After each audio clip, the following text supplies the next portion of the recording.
Welcome to NeuroMovement Revolution with Anat Baniel, where you will discover breakthrough possibilities for your life through the brain's power to change. We're so happy that you can join us in making the impossible possible. Okay, good morning, everybody, and welcome to our NeuroMovement Revolution podcast. I am delighted to welcome you all to our episodes 41 and 42 of our NeuroMovement Revolution podcast. As I said, it's a very special occasion. It's our first Zoom live interview with a wonderful, friend of mine, but a very special friend of Anat's and colleague, Shelly Lefkoe. Episode 41 is going to be eliminating limiting beliefs about your child and yourself. And that will be for the first half hour. Anat will interview and discuss with Shelly. And then at about 20 minutes in, we'll have a Q&A. So I'll be collecting questions in the Zoom chat and also on Facebook. And then we'll shift at 1:30 to episode 42, promoting empowering beliefs in your child. So without further ado, I'm going to hand over to Anat to introduce you to the wonderful Shelly Lefkoe. Thank you. Well, it is my absolute delight. I'm so excited, Shelly, to introduce you. So I might not sound professional enough, but I'm going to start by reading what I have written down.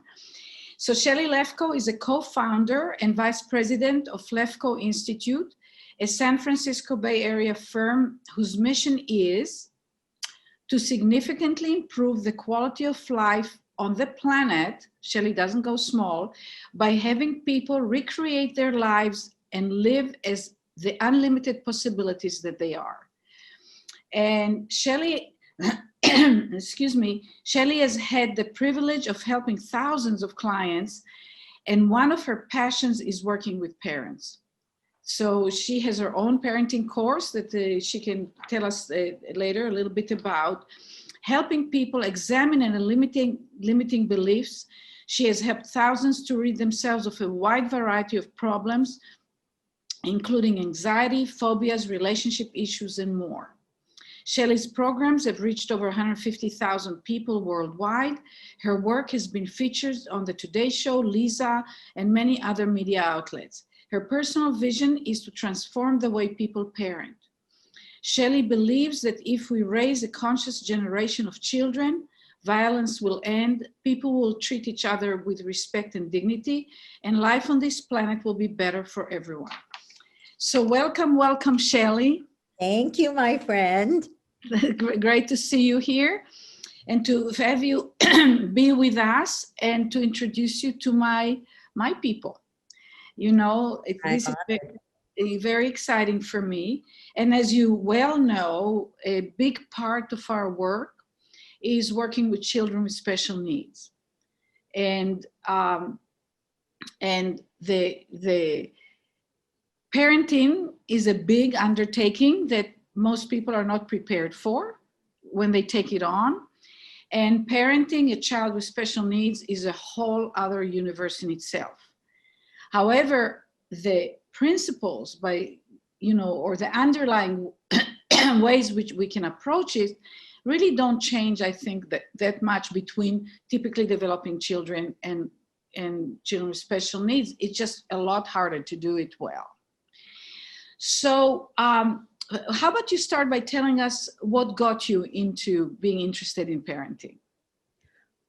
And my favorite question. I'm really thrilled to be here because I think our work can be so helpful for parents with children with special needs.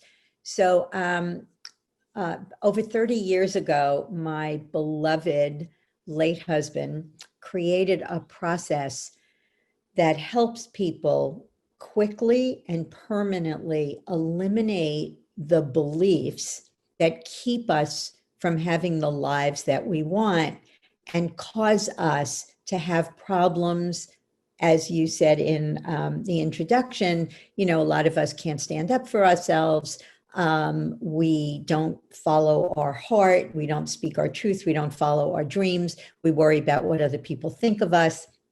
And so, the philosophy is that underlying all of these patterns are these unconscious beliefs that we formed.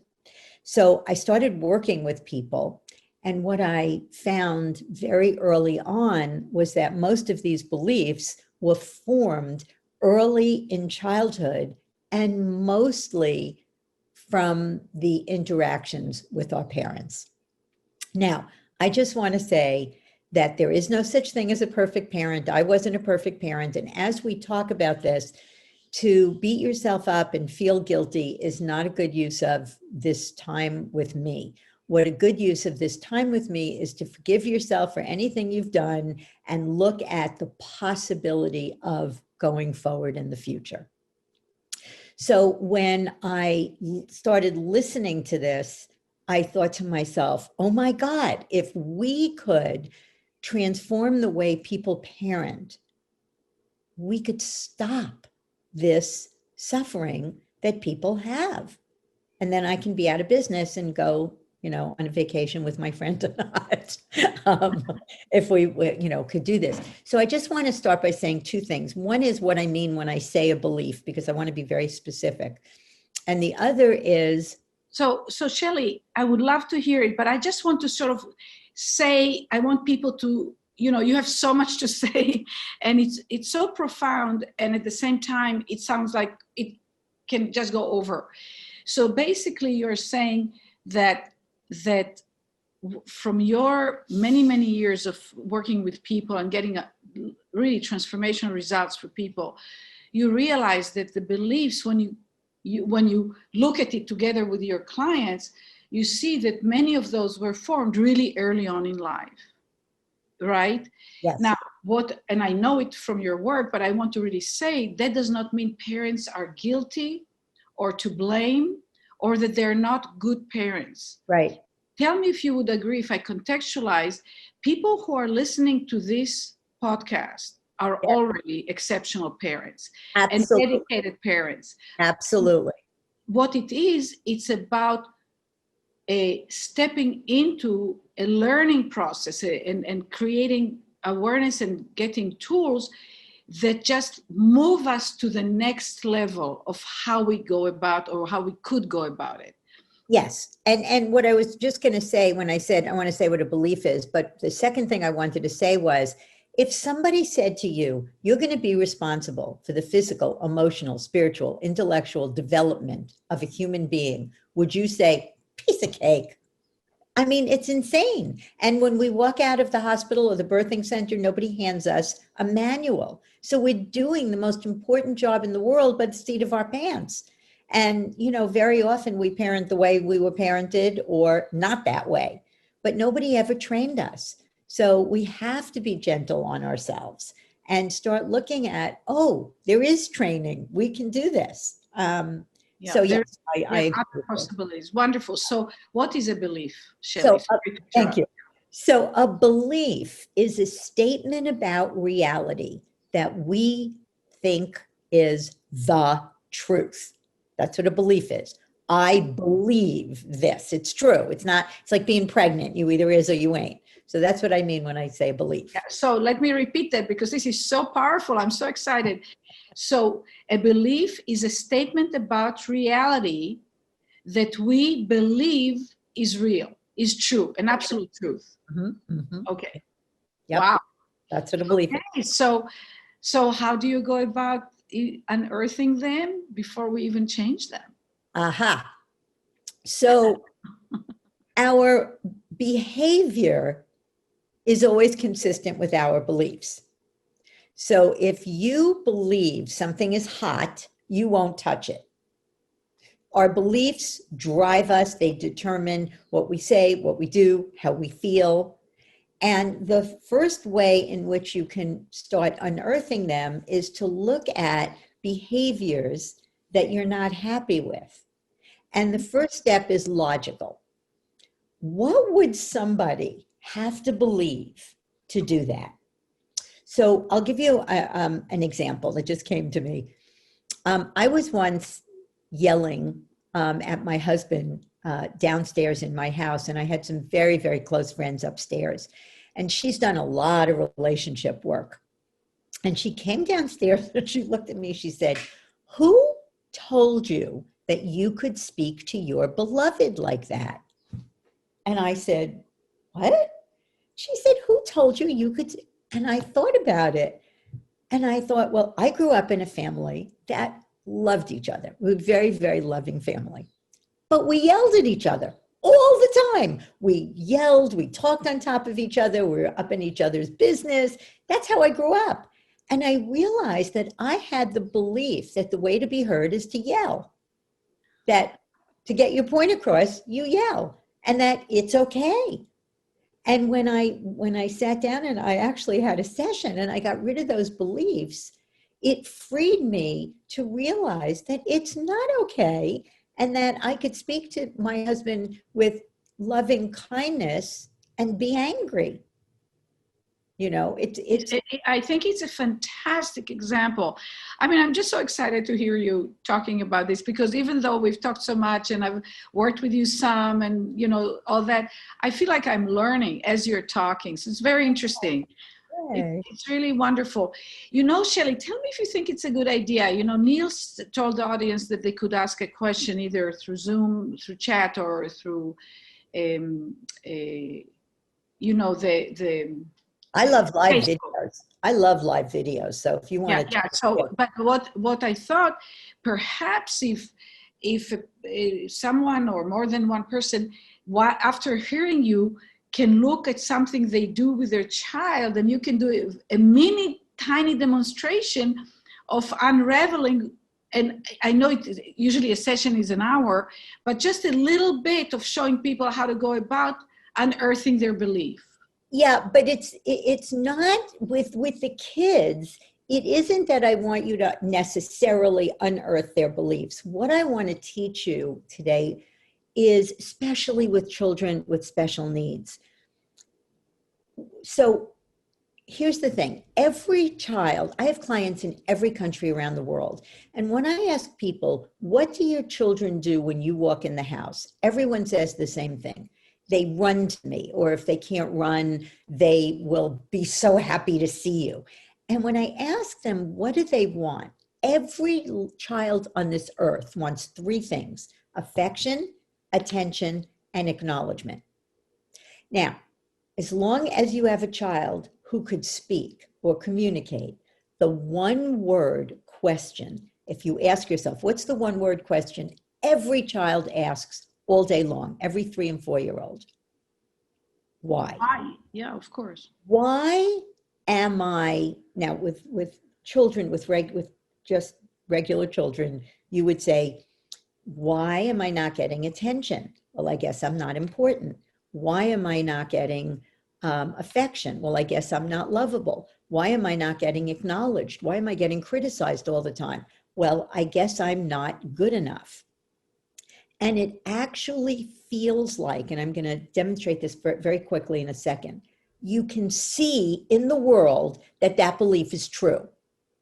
So if, just for a minute, if anybody can think of somebody you think doesn't like you, or something, you know, that somebody doesn't like you, and they walk past you and they don't say hello, wouldn't you say, "See, Shelly, I told you they don't like me"?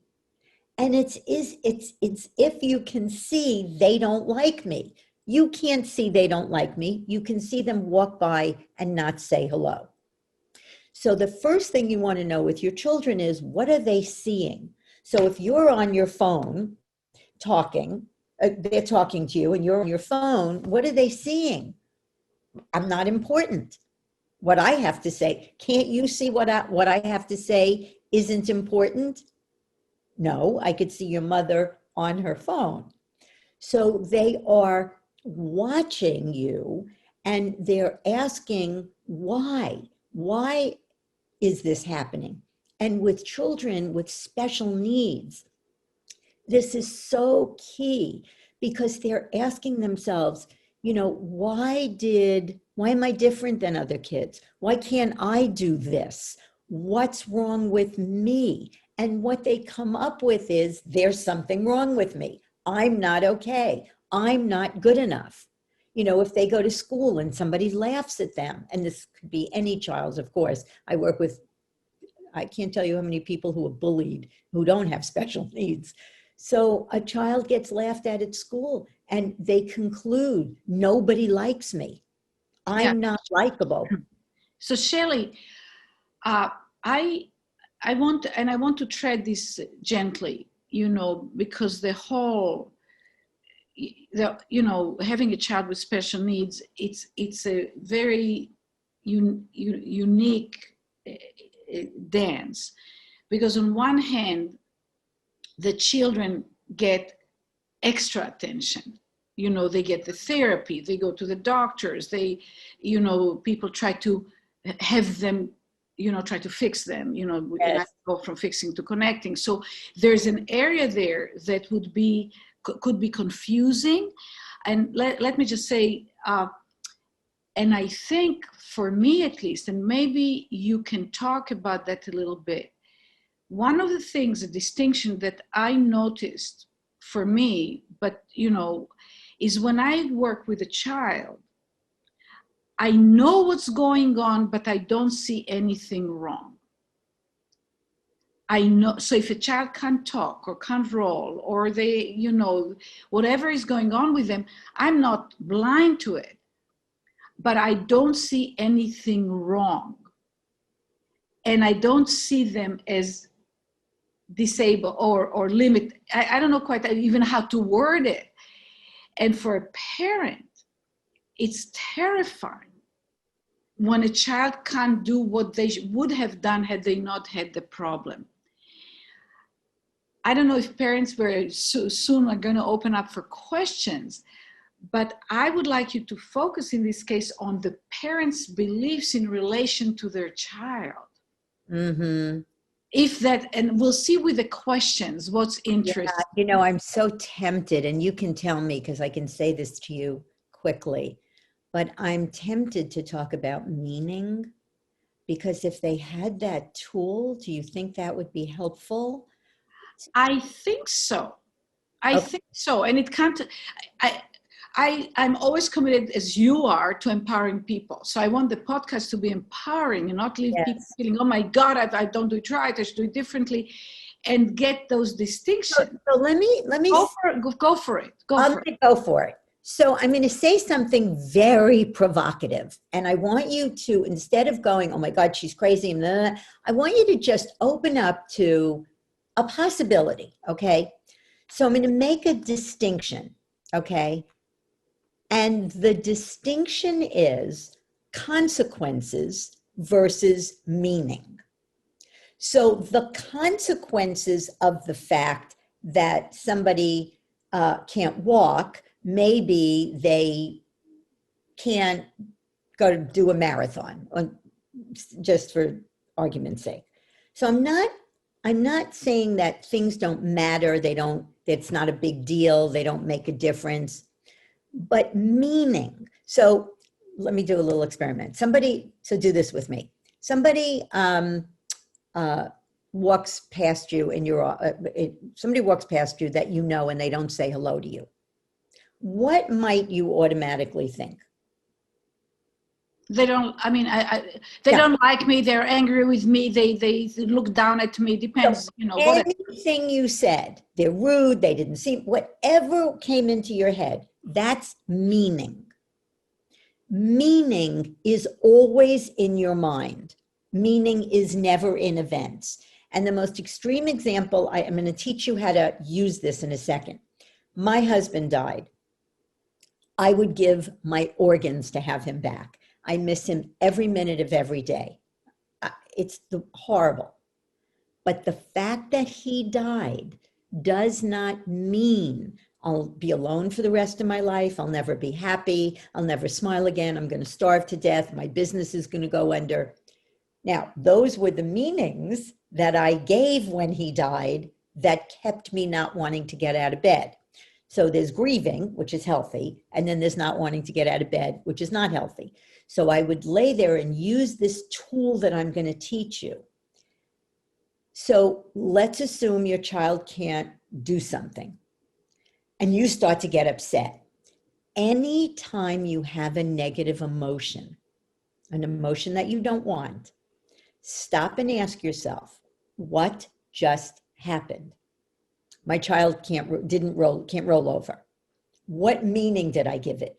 Oh my God, he's never going to roll over. He's going to have a terrible life. He's never going to be able to walk. All of this is in your mind. None of that is inherent in the events, because they can go to Anat and miracles can happen. We have no idea, because something happens.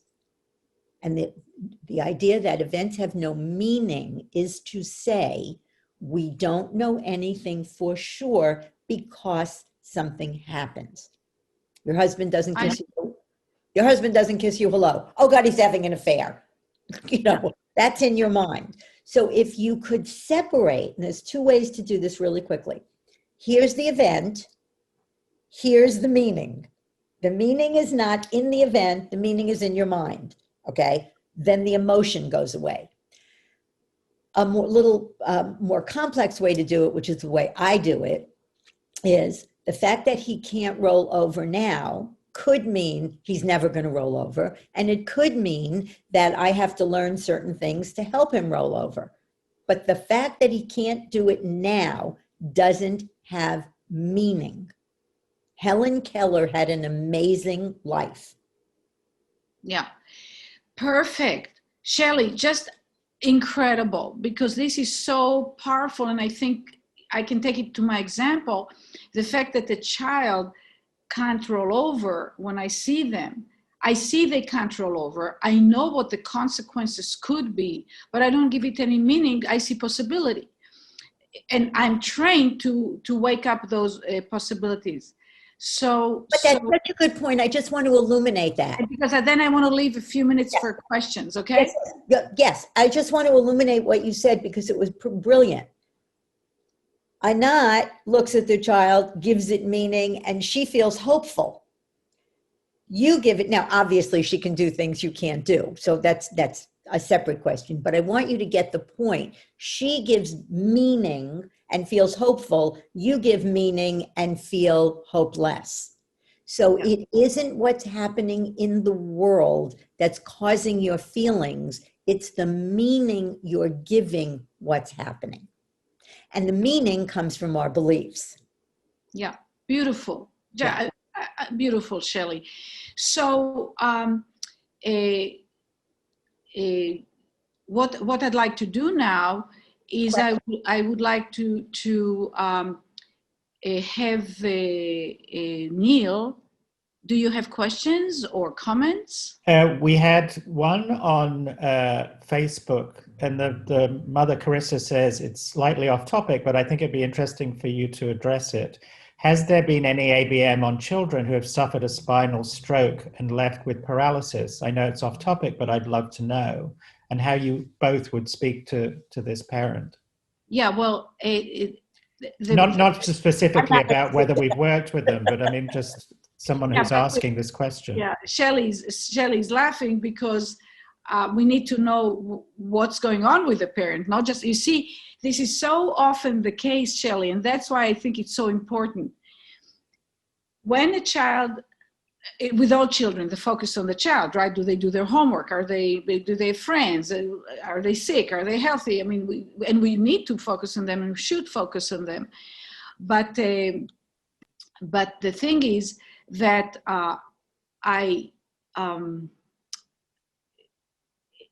there is a huge role that the parents' belief system and that impacts how they feel and how they interact and the possibilities that open up. And I say always that the child's brain and the parent's brain are one brain. They're not two brains. They just sit in two different heads. But the parent brain is the more mature one. So it needs to and guides the child's brain. It creates a stream to swim in for the child. So here, what's the name of this mom, Neil? Carissa. Carissa, thank you so much for asking the question. And I'm going to use it to move to Shelly. the focus is on the child, and it's very challenging at times to get the parents to not go into guilt or wrong or pointing fingers, but to really embrace self-awareness and what do I feel about the child and how it would impact the child. Yeah. So, and I love that, Anat, because I was going to totally turn that question over to you. But I really do love that, because if you have a belief from childhood, if you weren't allowed to speak as a child, or you were told children should be seen and not heard, you might have beliefs like, I'm powerless, like if you couldn't get your way. And I'm powerless is a very common belief. So if you feel powerless and there's something wrong with your child, you're just going to either get addicted or you can go do something. No, it's horrible. Let's just say it's horrible. Horrible. But if you have a belief, anything is possible. Let's say you were raised and your parents said anything is possible and you can do anything. And you had that belief. You would look at your child and say, okay, I'm taking this on, whatever this is. And that's the difference between the people who are here, who are advocating for their children, who want, to help, to do something. You want to be armed, and you can't find any more genius person than Anat to follow. But it's our beliefs about what's possible, not just for our child, but what we can do. And you asked how to unearth beliefs. And if you're with your child and you're going, oh God, I can't do anything, and I'm worthless, and I'm terrible, and I'm not good enough. You, as Anat said, raising a child is the hardest thing in the world. Raising a special needs child is harder, can be harder. But if you take it on, I don't want to minimize it and say like a game, but like a game, it's like, okay, this is the game, and I am going to play it. You don't have a choice. How am I going to play it? And what do I have to do? So when you examine your own beliefs, wherever you feel limited and stopped is going to keep you stuck, and beating yourself up and feeling guilty serves no one. And again, I don't know what to say from this point of view, because you have to get rid of your beliefs. But that's why I gave you the no meaning technique, because it can bypass your beliefs. Yeah. And it's very important because really, we also want to know how we impact the child, but I see that the gift you can give is for the parent, in that I can do anything, has to come in not as guilt or wrong, but there are ways. Anat says, Shelly says, there are ways that you can evolve yourself that will also have a very positive impact on the child. I cannot think of a better example, Anat, and everybody, than Helen Keller. Her mother could have said, put her in an institution. She could have done that, but she didn't. And she hired this woman because she couldn't do it. And, Annie Sullivan, and look what we got. I mean, I think for me, she is the most inspiring person on the planet, because if you have someone who can't see, can't speak, and can't hear, how do you get in there? And she got in there. So for me, that tells you anything is possible. And she didn't even have a knot. Yeah, and because I have to use it, Shelly, it's beautiful. And she got through the kinesthetic sense. She started, with touching her throat and making, because the girl used to, Helen Keller, make sounds and so on. And she took the one sense that was not stopped, was not disrupted, and got that brain to do all that it needed to do to figure out the world and herself through one sense. That's what she never thought of that. Wow. It's the ultimate example of brain plasticity and positive brain change. And that's what you do through beliefs, because every time it's always the brain changes, and that's what we do 100% with our work. Yeah. I think Anat, Shelly, I put a couple of things in the chat, Anat, if you want to have a look at them, because we're coming to the end of this episode. So see if you want to address them in this episode or move on into the next Okay, one. I'm gonna read it, Shelly, and see if Okay. I have a daughter who was a talented student athlete before a traumatic brain injury. Every healthcare profession said you will get better. Sometimes they focused on restoring her to pre-TBI. After 500 days of migraines and more, I said, you're great right now. I know what you mean about acknowledging the symptoms, but seeing the child as a whole. It's from Sheila. So just Sheila, bravo. And, fantastic. yes. And she continues with an extra comment saying today she's 16 years old. 2 years post-TBI, she's more aware, attends school, enjoys life, and is still very talented in new areas. Here we go, brain plasticity. Awesome. I'm glad she's not like the 14 years old.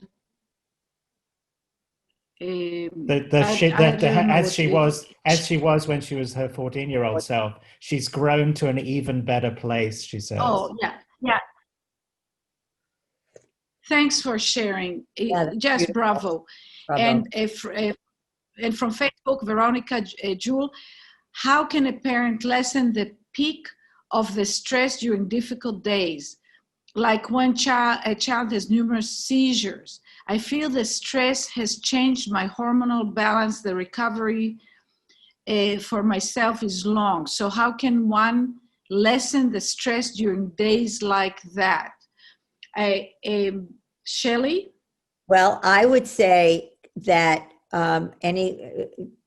first of all, stress comes from meaning. So that's the first thing, is that you have to look at what meaning am I giving this that is stressing me out. I have to do this alone. I have to do this by myself. This is never going to end. So the first thing you do is manage those meanings. Number one. Number two, you must find a support system. I don't care if it's a girlfriend. I don't care if you have to hire somebody, a babysitter, or do a co-op with other parents of special needs, but get yourself some time. Go do what you love. Take a run, get a manicure, go sit in the hot tub, go meditate, go eat popcorn. I don't care what you do that's fun for you. Do something and make time for yourself every day. Because I'm going to tell you something. My husband said something one day that changed my life. If you want to do something for somebody, even if you don't want to do it, but you want to do it because you love them. So you don't want to do a lot of things you do, but you do them because you love them. That's giving, and that's a gift. When it turns into sacrifice becomes resentment. So all of a sudden, you're going to find yourself being resentful and angry, and you may take it out on yourself, and you may take it out on the child, and you may take it out on your partner, and you may, but somewhere that resentment will come out. So you have to make sure that you're not in sacrifice. And the way to do that is to give yourself some time. Just take care of you. Thank you, Shelly. Neil, can you move up? We're going to stay, everybody. We are continuing with the next podcast and the next topic. Absolutely. So thank you, Shelly, so much. It's very inspiring. Thank you for joining us. And Anat, it's wonderful to hear the pair of you together. Thank you for joining us on NeuroMovement Revolution with Anat Baniel.